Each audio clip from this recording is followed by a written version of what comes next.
Hey everyone, it's JinJinx. So the beta for Valorant is over and the full game release is coming out tomorrow. Well, I have personally fallen in love with Valorant and have done what I normally do when I fall in love with a game. Play it constantly and research the ever-loving out of the game, the top players, and the top level meta.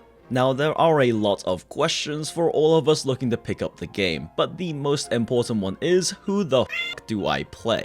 So, let's talk about that.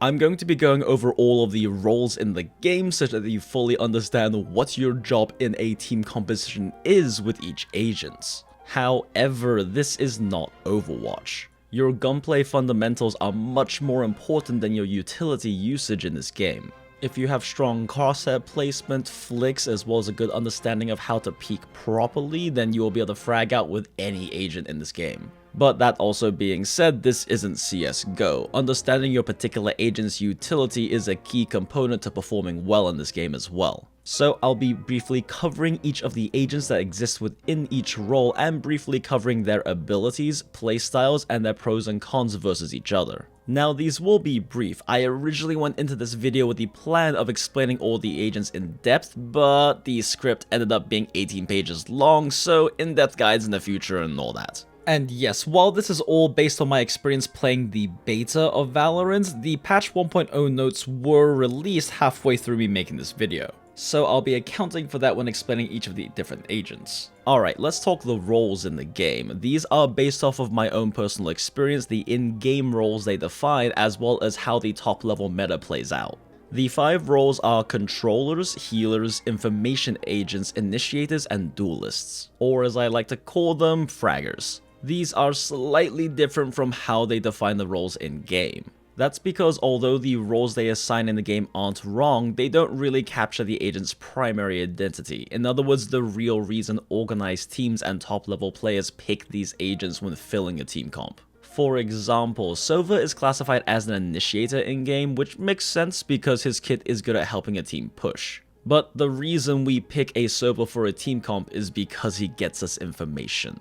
Breach is the other initiator in the game, but his role isn't comparable to Sova's. You don't say we need at least a Breach or a Sova in a team comp, you say we need at least a Cypher or a Sova in a comp because you need an information agent on the team.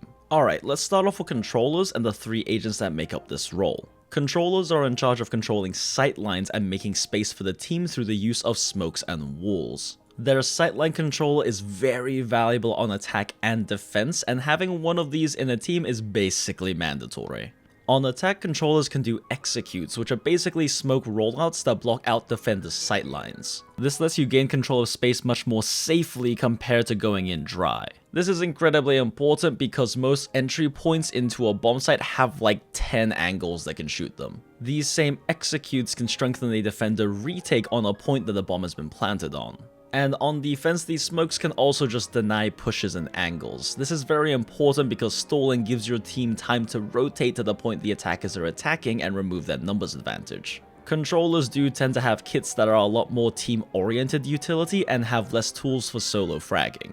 The controllers are Brimstone, Omen, and Viper. Other agents like Sage, Phoenix, and Cypher do have some controller abilities in their kits, but their primary functions fall into different roles. Our first controller is Brimstone. He is the premier controller in the game. His kit just screams space control. This man literally dumps value onto a bomb site from orbit. His space control tools are his orbital smokes, and his ultimate, the orbital bombardment. He just straight up has the best smokes in the game at the moment. They're the easiest to use and use precisely, they last the longest, they obscure vision inside of the smoke, making them hard to push, and they are the fastest to execute and time correctly. There is literally nothing bad about his smokes except that he cannot use them to make one-ways. I'll explain one-ways more in depth when we get to Viper. These smokes alone make him the strongest controller in the game, but he also has the most potent molly in the game that is fantastic at stalling, flushing, and can be comboed with lockdown abilities for free frags. His ult is an orbital bombardment. The damage on this is insanely high, but the windup is very long, making it inconsistent at killing unless used in areas enemies cannot escape from, or when comboed with lockdown abilities. This ult adds another amazing space denial tool to Brimstone's kits. Enemies literally cannot exist within this ult while it's active. Clever use of your ult and your molly can deny a bomb defuse for like 15 seconds. Honestly, the weakest part of his kit is his stim beacon. It increases fire rate, reload speed, and recoil recovery and weapon swap speed by 10% to anyone in the aura, and it persists for 4 seconds after leaving. This is definitely nice to have, but 10% is only a game changer when a gunfight is perfectly even, where the difference is 1 bullet. It can be used for angle fakeouts though. Overall, Brim is the easiest controller to learn, the strongest at pure controlling, and the second best staller in the game. He simply has insane amounts of team utility. But on the flip side, his kit completely lacks selfish utility and doesn't help him frag. You have to rely on your gunplay fundamentals to frag out with Brimstone. Next up is Omen, kind of the flip side of the coin for controllers. Omen is not as strong a controller as Brimstone, but Omen's kit does allow him to make solo frag plays and outsmart and outposition his opponents.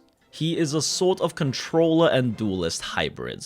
His only space denial tool is his smokes. They do regenerate over time, and he has a further potential range on the smoke than Brimstone, but they take longer to come out than Brimstone's, are slower to execute with, they don't obscure vision inside so they are worse at stalling, they can reveal your relative location, and you only get 2 at a time. They also kind of have jank aiming mechanics in the beta, but Rito is working on fixing this for the full release. The entire rest of his kit is just built for fragging and outplaying your opponents. He has 2 Reaper-style short-range teleports which let you take high ground and cheeky angles as well as escape. It does make a pretty noticeable sound though, so if there isn't any kind of noise pollution, you may just be outplaying yourself by teleporting.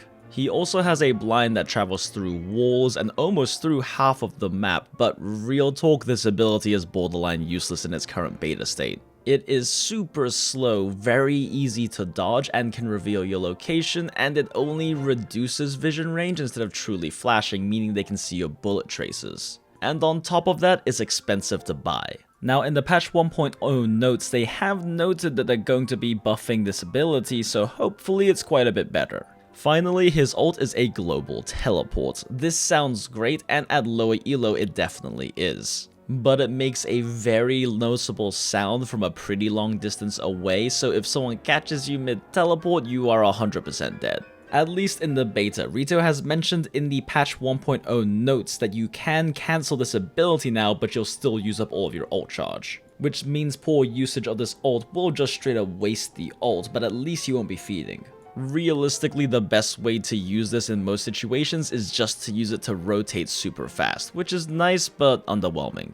Overall, Omen has the second best smokes in the game and a very decent fragging toolkit. Unfortunately, he does work best when complementing a Brimstone just because Brimstone smokes are so good, but he is definitely a good controller pick for a more aggressive player who likes to outplay and outsmart their opponents. Viper is our last controller and the main of our friend Heika, and she is very weird. Her space control powers can potentially be better than Brimstone's, but they require you to learn really specific execute setups. This is an agent you will have to practice to be good with. Her sightline control tools are a very long wall as well as a throwable smoke orb, and both of these you can toggle on and off, and they use up a toxin resource system that regens when both are toggled off. They also decay health and armor while anyone except for Viper is inside of the smokes, but the decay does regenerate as soon as they exit the smoke. These do technically give you the strongest execute potential in terms of cutting off sightlines, but they take much longer to set up compared to other executes, which means enemies have much more time to react. Our friend Heika does main Viper, and half the time we just use his utility to fake out a push because the enemies have already figured out how to counter our slower executes. She can also stall angles pretty nicely though, due to being able to set up the best one-way smokes in the game. Basically, these smokes let you see the enemy's feet while they can't see you, so if they push it, they die. Great for stalling or free frags, although a really well-placed and well-timed flash can counter these. Omen and Jett can also set up one-ways, but Vipers can be toggled on and off and can be placed in a lot more locations than Omens. She also gets 2 acid mollies that deal less damage than Brimstone, so they're much easier to bunny hop through, but she does get 2, so it gives her a decent amount of stalling and flushing power. Finally, her ult is a Reddit clip farm. It's a giant poison cloud that lasts forever so long as she doesn't leave it for too long a period at a time. It highlights enemies in red inside the smoke, but they can see you at the same distance, so it's only really a minor advantage. This ability is a low elo stomper, but if I'm being honest, it's pretty easy to counter. Information abilities, using your own smokes to deny space inside of the cloud, or a well-timed multi-man push can easily kill a Viper inside of an ult. I honestly think this ability needs a little bit of love. Overall, Viper has very strong controller potential, but requires you to commit to learning her execute setups and one-way locations to get strong value out of her. Brimstone and Omen are just much easier to pick up and play, but if you commit to learning Viper's weirdness, she can be very rewarding. Alright, next we have the healer role. Now, as of the beta, there is only one healer, and we also know for certain Agent 11 is not going to be a healer. So for now, we're just gonna have one healer, and having a healer on your team is a huge advantage. It allows you to negate non-lethal damage on your team whenever they take a fight or poking chip damage. Super strong, run one in every team, enough said. Now this one healer is Sage. She also happens to be the premier staller in the game and has much more reliable stall than the controllers do.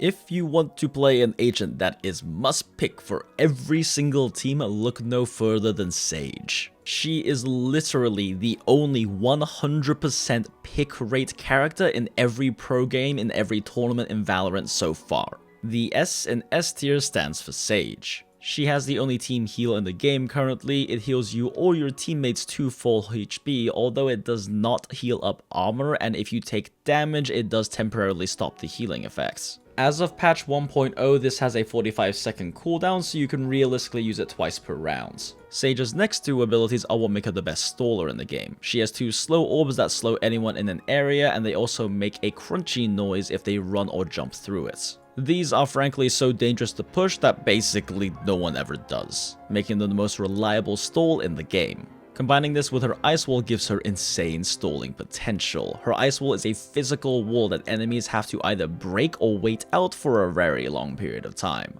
This can lock off angles, deny sightlines, and can even boost you or your teammates up to take some cheeky angles. It's the only ability in the game that creates actual cover. This is honestly more powerful than some of the ults that exist in the game, and its high credit cost reflects that. Sage's ult is a resurrect. This is insanely powerful for obvious reasons, and is another reason Sage is considered must pick. Sage provides their team an amazing amount of value on attack on defense, and I highly recommend everyone learn how to play her just in case your team decides not to pick her. 3 of her abilities are not only incredibly strong, there is literally no alternate in the game for them. No one else can heal your teammates, no one else can create physical cover, no one else can resurrect a teammate. Now, you may be thinking Sage is a support pick, but it's oftentimes the opposite. Because of her kit, it's best for Sage to be one of the last people to die on a team. This means, tactically speaking, the best person to put on this role is the person closest to the clutch minister of CSGO, JinJinx. We saw just as many carry Sages as support Sages in the beta. Also, keep in mind she is so popular, it's very likely you may not get her in a match, so maybe consider picking up some other agents too. Next, we have information agents. These agents get you information on enemy positions, plain and simple. They have the tools to scout out locations, warn you of flanks, and enable you to know where your target is without face-checking angles and risking a one-tap to the head. Their tools both work very well for team play as well as for solo killing potential. It's much easier to win an aim duel if you know exactly where the enemy is. I know exactly where you are.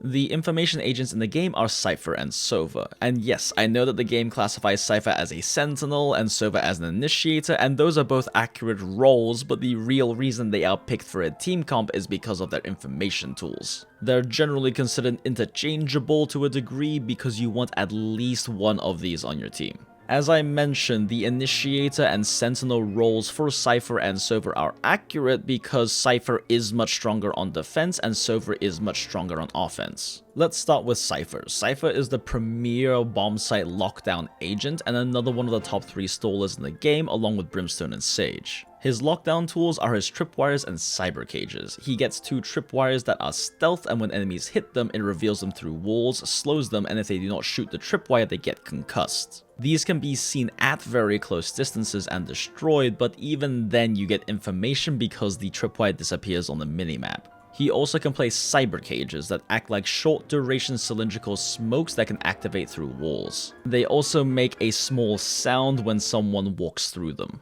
Literally everything in this dude's kit gives you information. Now, if you combine your cyber cages and tripwires together, you have easy kills. This is very strong on defense to lock down a bomb site, and you can also use these exact same tools to cover flanks when attacking. He also has a stealth camera that can be used to scout angles, and you can also retrieve it with a short cooldown before deploying it again. It can also be destroyed by enemies, putting it on a longer cooldown. Not only can you use it to see enemies, you can also shoot tracking darts at them that constantly pings their location. The outplay potential with this camera is insanely high if you use it intelligently. Finally, his ult has to be used on enemy corpse and reveals a snapshot of the location of every single enemy through walls as well as on the minimap. For obvious reasons, this is insanely powerful if your team makes proper use of this information.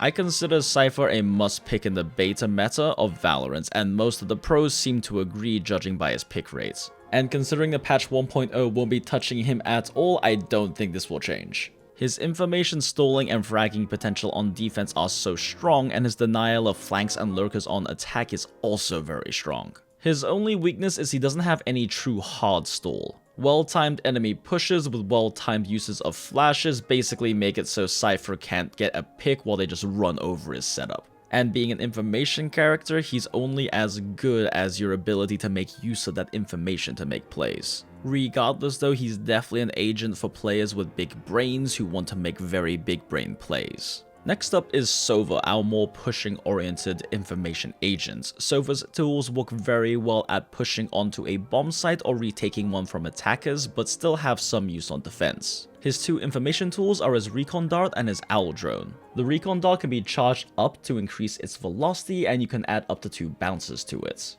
It pulses out 3 times, revealing enemies it has line of sight on unless it is destroyed, which is pretty easy to do. There are some truly 5-head nerd darts you can shoot, and you will need to learn these to perform with him at a high level. If you use predictable dart locations, then skilled enemies will be able to destroy the dart before it even gets a single pulse out. His owl drone is a little drone that can shoot tracking darts similar to Cypher's camera. It's rather loud, slow, and easy to destroy, meaning it's best used when timed with a teammate's push.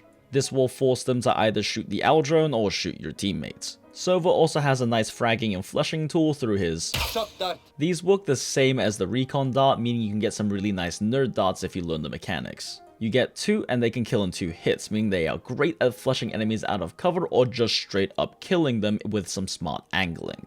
Finally, Sova's ult is the triple lux laser galore. You get 3 shots on a timer that go through the map and walls. They kill in 2 hits and reveal enemies' hits, making follow-up shots much easier. I'd always recommend combining this with other information abilities to make sure you land your first shot though, so you have easy follow-up shots. Real talk though, this is one of the easiest ults to dodge in the game, making its value inconsistent if not used against enemies in tight areas. Overall, Sova is the more aggressive and push-focused information agent. He has more fragging tools than Cypher and is better equipped for pushing onto a bomb site rather than defending it. But just like Viper, if you want to get value with him at higher tiers of play, you're going to need to commit to learning his darts. Next up are Initiators, my favorite role. These guys are built to push and take over an area. Through the use of things like flashes, concussives, and flushing tools, they help get their team onto a bomb site whether you are planting or retaking a site. These tools work well for both team-oriented play and solo fragging. However, the short duration of their abilities tend to make them weak on stalling, and they easily get no value if they time things poorly. Now, real talk, the only true initiator in the game at the moment is Breach. However, Phoenix also can kind of sub into his role, but Phoenix is just this weird hybrid mishmash character, and I'll be covering him in the duelists. So, Breach is my main and the premier initiator, and really the only one in the game at the moment. Although when they do add a new initiator, I struggle to think of one they could put together that is more initiatory than Breach. Literally everything in his kit is meant to push your team forward. He has some very long-range flashes that go through walls, allowing you to land some really cheeky flashes that can cover 80% of a bomb site at once. He has a stun that can be charged up to go through half the map and concuss anyone standing on it. This is both great for actually stunning enemies as well as flushing out corners. I have literally used this to stun an enemy my friend was dueling on the opposite bomb site to help them get the frag. He also has what in my opinion is the single best flushing tool in the game, Aftershock. He shoots this into a wall, it winds up, and then it deals lethal damage in a large explosion behind the wall you shot it at. If you combo this with your stun, you have a recipe for very easy kills. But kills with it are rare. What it's actually really useful for is clearing corners or flushing an enemy out of cover into your waiting gunfire. His final ability is his ult, and it is potentially insanely strong. You fire out a large cone of concussive waves that knock up anyone in its way and concusses them for a decent period of time. This can easily cover half or more of a bomb site and is the single strongest tool for retaking or pushing a bomb site in the game. But it is dodgeable, especially if you misangle it, and if your team's push is simply too slow, this can get no value, just like every single one of Breach's abilities. Breach is all about aggression and pushing and heavily rewards precise timing. On top of that, most of his abilities can be used interchangeably in situations and it's just contextual which is the best one to use. Which can lead to a lot of situations where you spend too much time thinking what utility I use here. Heika even said that he thinks at the top level of play Breach is probably the hardest character to get consistent value out of, and I agree. Timing is just so incredibly important on him, and a half second can be the difference between life and death. And on defense, he is probably the weakest character at stalling in the game. If you use every single one of your abilities except for your ult and land all of them, you'll get a combined 8 seconds of stall. Yay. But with well-timed stuns or flashes, he can punish aggressive attackers and get some easy pick while defending. And either if you're retaking a spike or trying to plant a spike on attack, there is just simply no character better at pushing you onto bomb sites. His kit is amazing at team play if your timing is good and your team plays around that timing, but he is also good for solo play. As you'll see in the footage in the background, I have pretty weak gunplay fundamentals at this point. I'm still working a lot on them, but I still MVP over 50% of my games just because I use my utility well.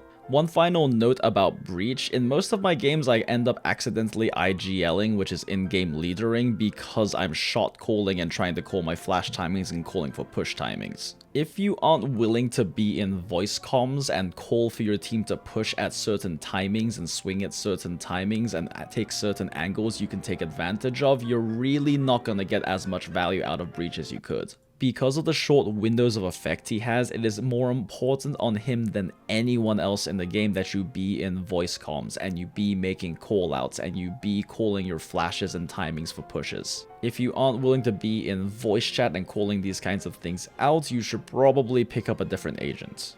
Alright, finally we have the duelists, or as I like to call them, fraggers. They have self-serving kits that are built around fragging out. The utility they provide to a team is killing the enemy team. I often say that as long as you're doing your job in the team, your KDA doesn't matter. Unless you play a duelist. Generally speaking, the duelist on a team has the job of entry fragging, meaning they are the first one onto a bomb site to go click heads and shoot the first people they see while the other teammates pop utility. You click head while they utility. Duelists tend to have the best kits for this, and also it means that if they do die immediately upon entry, at least your teammates know where the enemy is and can shoot them, and you didn't lose any important utility on your team. There are 3 duelists in the game currently, Jett, Raze, and Phoenix. Reyna will also be a duelist when she comes out, and even though I do know her kit, I don't want to talk too much about her because I have yet to get to play as her. Let's start with Phoenix because I mentioned him in the initiator slot because he can kind of act as a pseudo initiator. Now, it's accurate to say that Phoenix is an initiator duelist hybrid, but it's even more accurate to say that he's an initiator duelist controller information hybrid. And as of the beta, he's also the only other character that has a heal in the game, albeit a self-heal. He's a true utility tool agent that cannot do any of the specialized jobs by himself, but he does do an excellent job complementing the more focused kits of these other specialist agents. His initiation tool is a short-range curving flashbang with a set distance. This is much weaker than Breach's and has a harder time for team pushes, but it is very strong at solo fragging. And I'd like to apologize in advance to all the new players of Valorant because you're about to experience the terror of your Team Phoenix flashing you more than the enemies, every game. This is a surprisingly hard ability to get used to landing consistently. His controlling tool is his firewall. He can curve this wall while it flies, and it also heals him as well as damages anyone else. This wall can be used for mini executes and solo outplays, or it can be used to complement your main controller's executes. He also has a molly. This molly lasts half as long as Brimstone's, but it does heal Phoenix just like his wall, and it's good for flushing enemies out. His ultimate run it back lets you have a second life, and literally lets you entry frag for yourself. This basically gives you 10 seconds to just go click heads wherever, and then if you die or the 10 seconds run out, you respawn at where you pop the ult. This lets you make some very aggressive plays, try to get some kills and chip damage, and even if you do die, you do get information on enemy positions. You don't regenerate any armor lost, but still, very strong ult for so many reasons. Although as you start fighting more intelligent enemies, they'll generally just dip when they hear your old voice line.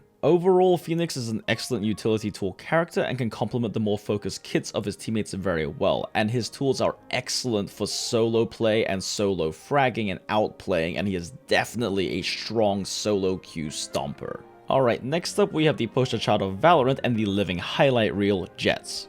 Jett is all about mobility, and using that mobility to outplay your opponents. Now, one thing I want to make crystal clear is that Jett's mobility is not meant for running it down at the enemy. This is a huge misunderstanding I have seen so many new Jett players make the mistake of. She is not Tracer from Overwatch, she is Widowmaker. Her mobility is used to get high ground, to play cheeky angles, and to give her escape tools if she is playing an aggressive angle or gets rushed down by enemies really hard. Not to dash around an enemy during a gunfight like Tracer does. She also happens to be the best at using the operator sniper rifle in the game. This is because she can hold basically every possible op angle in the game because of her mobility and also escape if she gets pushed. Jett mobility is to get high and run, not to push. This mobility is achieved through the use of a dash and 2 high jumps as well as a passive that lets her glide around between high ground angles with ease. Also, please keep in mind that unless you're running a shotgun, airborne accuracy is garbage in this game. So trying to float over someone and spray them with an AR is just not gonna work unless you get incredibly lucky. Now, the reason why you can't be Tracer with these mobility tools is because after you use one of your abilities, you then have to pull out your gun and there's a pretty long delay before you can fire. This means anyone with half decent target acquisition and flicks will just dink you in the head before you can even shoot them. Her final ability is her smokes. She does get up to 3 of these. They do obscure vision inside of them, they come out very fast, she can curve them mid-air, and she can use them to make the easiest one-ways in the game. But in the beta, they only lasted 4 seconds, making them basically useless. However, in the patch 1.0 notes, they do state that they're going to last 7 seconds now, which makes them pretty alright. We're gonna have to have more time to play around with these new 7-second smokes to really determine if they're actually good or not. There's really no way she can do a solo execute with 7-second smokes, but she might be able to complement her main controller's execute pretty nicely now. And this makes them better for solo play than they've ever been, which was pretty much the only use of Jett smokes beforehand. Now her ult, which is what you'll most likely see every highlight reel of Jett using, does give her 5 daggers she can shoot out. They kill in 1 headshot or 3 body shot. On kills you refresh your knives. You also have a shotgun spread right click that fires your remaining knives at the target, but this is incredibly unreliable for anything past 5 meters. This ult is a living, breathing highlight reel. Real talk, these knives are weaker than a typical AR, but they do break every single one of Jett's mobility rules I just previously talked about. They are accurate while moving or in the air. This means that you can actually be Tracer so long as you have your ult. Being able to move like Tracer in a game as slow as Valorant does let you get some pretty impressive Reddit clips. As I've mentioned though, these knives are honestly weaker than a normal rifle, so it's best to use this ability in an eco round where you don't have to buy a gun. Alternatively, you can use it as a close combat option if you get pushed while you're sniping with an op. Now, ops are incredibly expensive, so having these extra eco rounds plus having the ability to take cheeky angles and also escape do make Jett the best opper in the game. Real talk though, at least in her beta state, Jett is considered the worst agent in the game. Pretty much every tier list places her in her own special Jett tier at the bottom. And while the patch 1.0 buffs are nice, I don't think they fix her issues. And on top of that, one of her biggest strengths was being able to deny trades by dashing out after getting a kill. Well, Reyna's about to do that, but better. But she is incredibly fun to play, and if you do like sniping or are a mechanical god and can get a lot of value out of her ability to frag, you may want to pick her up. Finally, we have Raze, my old main. Raze make the thing go boom boom. Literally everything in Raze's kit can solo kill people with boom booms that Raze cannot see. Raze is the easiest agent to learn and a noob stomping pub stomper who punishes bad enemy play, but she does have strong counterplay to basically everything she does.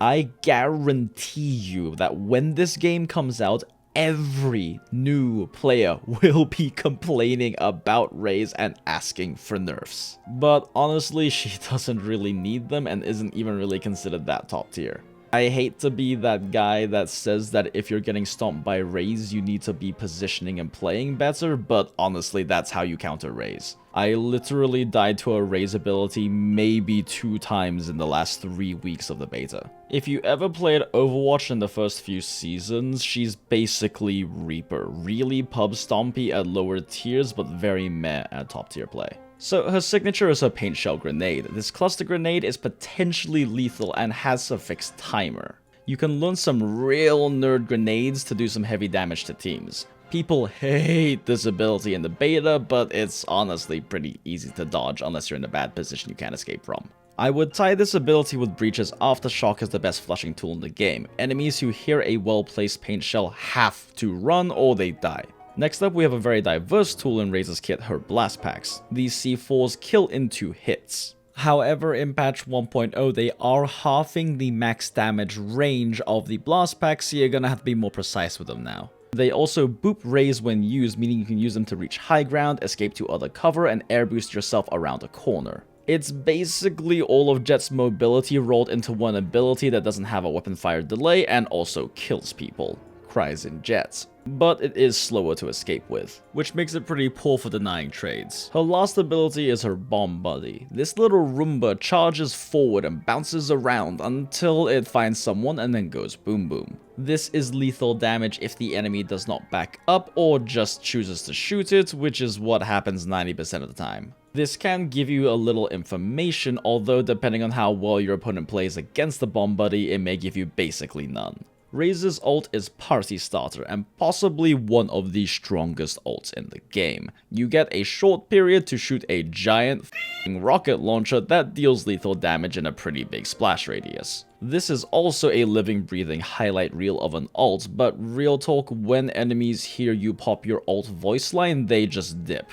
You do have about 1 second before you can shoot the rocket after your ult voice line goes off, meaning that enemies do have some time to react and retreat. At least if they're smart and they know you only have a short period of time to use it, so they generally just wait it out.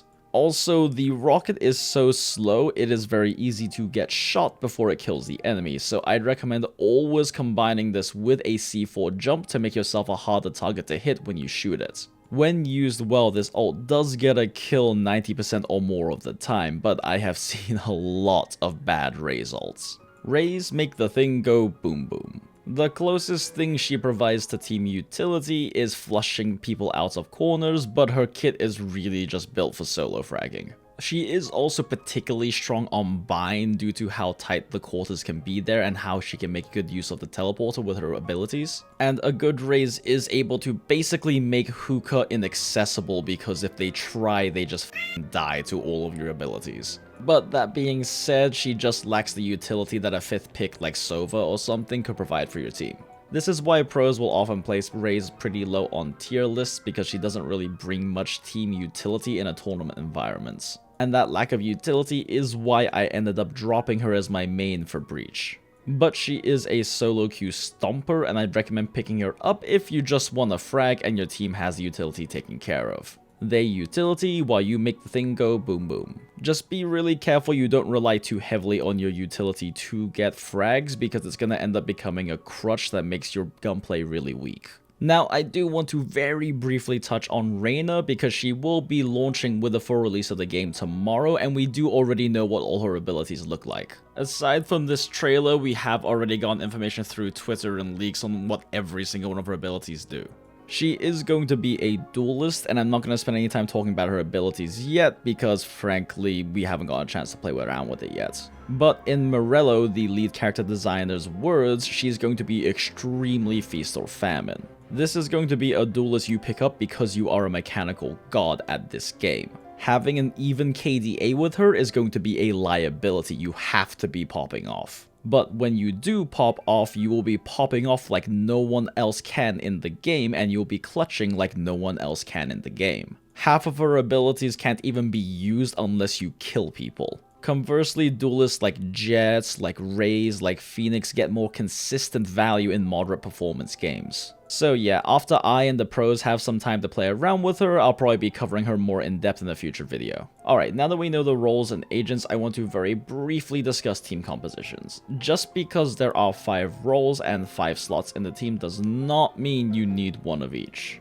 At the very least, you want to have a controller, a healer, and an information agent on your team. Lacking any of these 3 does put you at a pretty strong disadvantage utility-wise. The last 2 can be filled with any roles. Duelists aren't needed in a team comp, everyone can click heads, although duelists do make the best entry fraggers, and a strong entry fragger with strong fundamentals is very welcome on a team comp. Frags do not necessarily win games in Valorant. I've had several games where we did win and the enemies outfragged us. But that being said, frags definitely help.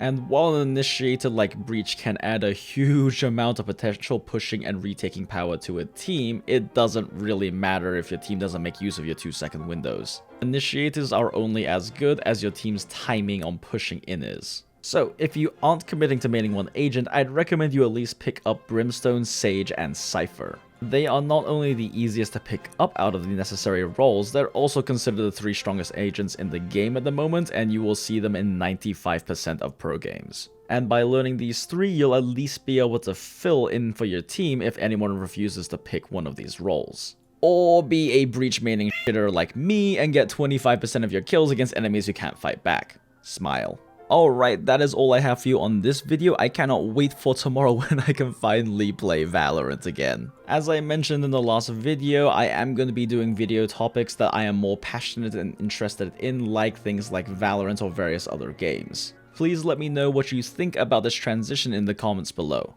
And if you really enjoyed the video and learned something new, be sure to let us know by liking the video below, it really does help. And be sure to share the video with any of your friends who are interested in learning more about the game's characters. A huge thank you to our friend and moderator Heika, who helped me collect all of the footage in this video. He does stream on Twitch occasionally, so be sure to go show him some love. And we do have our Discord server, the Mathlos Nest. It's primarily a Monster Hunter World gamer spot, but we do have a few Valorant players. And of course, we do have our Twitter where we post updates about videos, just what's going on with the channel, and our general thoughts about things. And my channel partner Tuna does stream almost every single day at twitch.tv/TunaTaco, and it's very possible he might pick up Valorant and I'll get to teach him all the things. And of course, none of this would be possible without the generosity of our patrons. No new patrons today, but regardless, thank you so much for your support. Alright, that's all we have for this very long introductory video into our new Valorant guides. If you'd like to see what we have coming out in the future, be sure to subscribe and hit the notification bell. Hitting the notification bell lets YouTube know you actually want to see our things that get pinged for them. Happy Valorants? I need to figure out a new closing thing. Bye!